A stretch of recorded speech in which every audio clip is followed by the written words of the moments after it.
This was a different gun, a 5-shot. Gary brought it.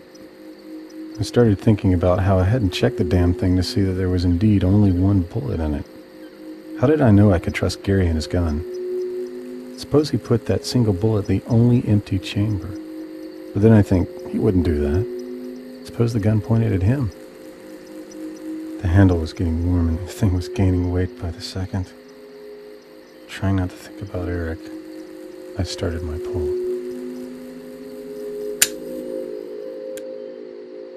And then there was the sound of a copper firing pin coming down on nothing.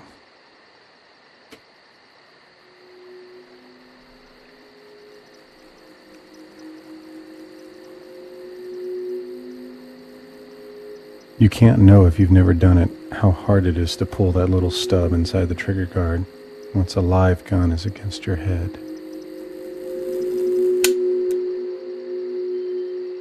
No amount of oil helps.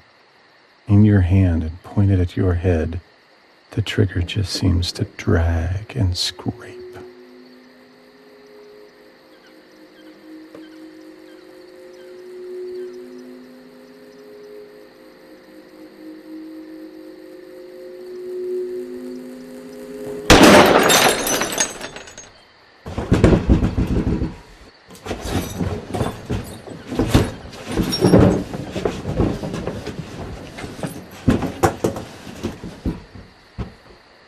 I gotta say, I'm relieved.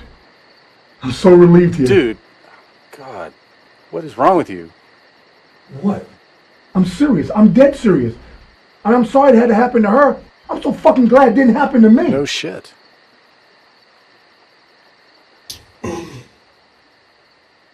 Mike, let's you and me get to digging. Guys, take care of Jill. Only Floyd would actually come out and say that stuff, but he was right. I was relieved too. Come on, Gary.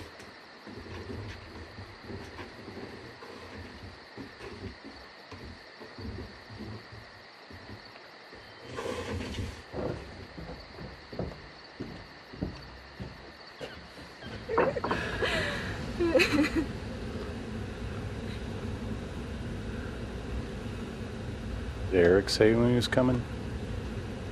No, he went somewhere. He's bringing somebody back. Did he say who? Fuck no.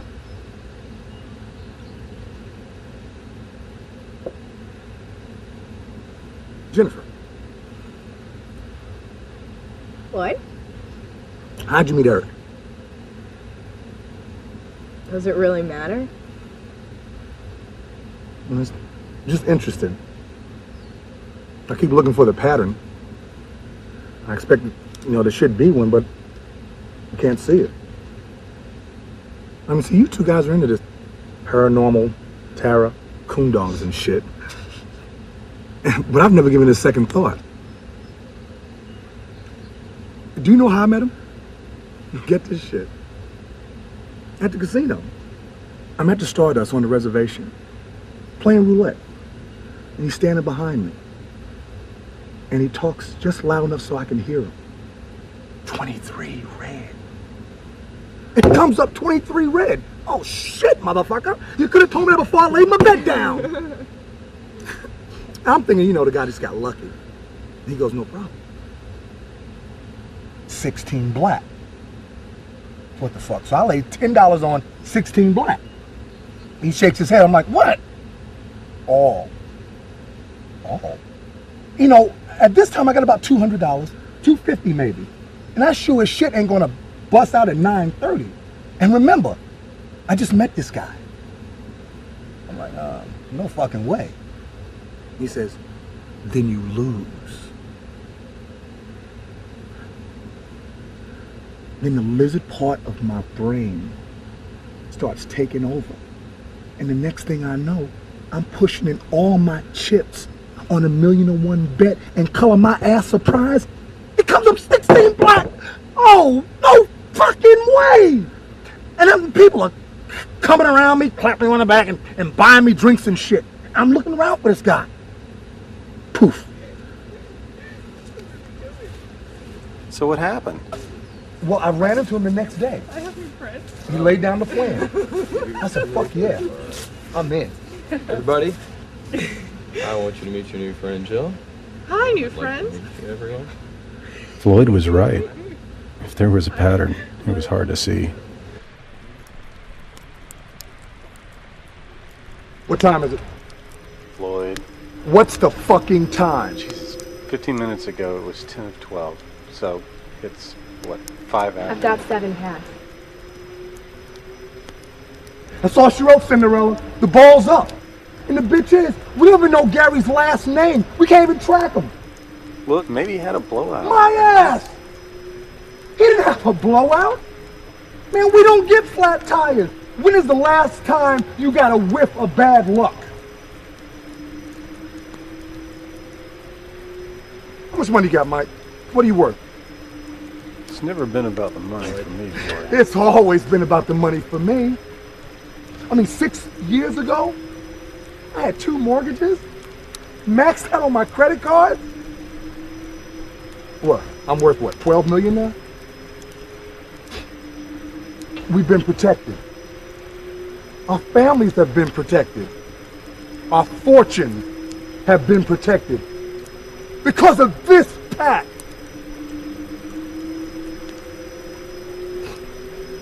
Until tonight. Fucking moron. Get ready for the shitstorm. He's right. Let's just go.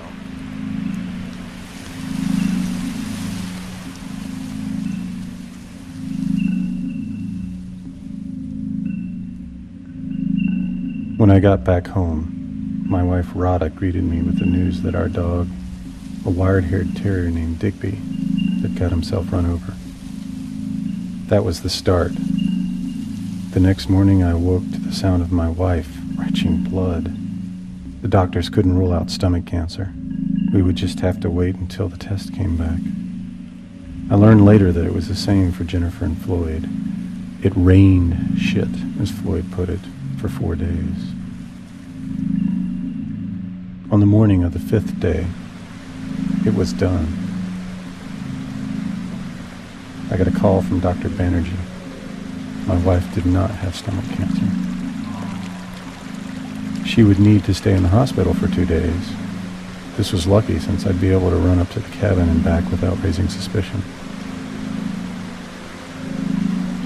We'd never found out what happened to Gary and his family, but I'll bet he had it worse than the rest of us. When I got to the cabin, it was coming on full dark and there were 2 other cars there. One was Gary's and the other was Floyd's.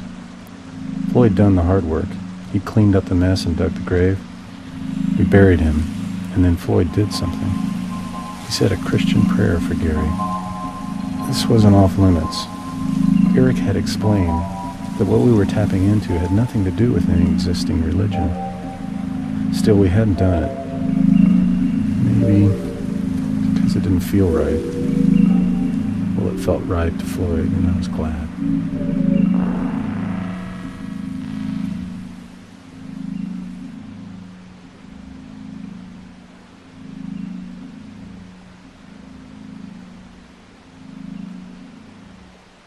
When I returned in 2003, I felt like I'd gone back in time.